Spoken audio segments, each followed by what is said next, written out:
សម្ដេចតេជោហ៊ុនសែននិងសម្ដេចគតិប្របដិតបរនីហ៊ុនសែនឧបត្ថម្ភថវិកាដើម្បីកសាងព្រះមហាចេតិយដ៏ធំមួយថ្វាយសម្ដេចសង្ឃនុយជ្រឹក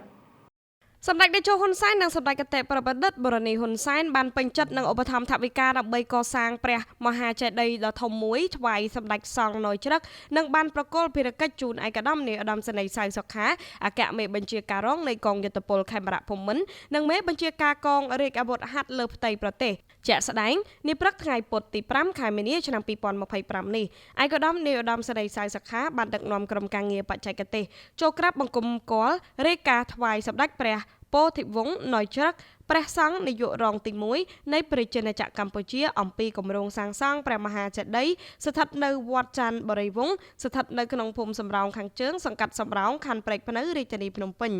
សូមបញ្ជាក់ផងដែរថាគម្រោងប្លង់មហាចេតិយនេះគឺបានការឯកភាពពីសំណាក់ឯកឧត្តមនាយឧត្តមសេនីយ៍សៅសុខាព្រមទាំងសម្ដេចសង្ឃនុយជ្រឹករួចរាល់ហើយនិងដាក់ឆ្លងសម្ដេចតេជោនិងសម្ដេចគតិប្របដិតដើម្បីសម្រេចផងដែរNick Shaviki, Big New.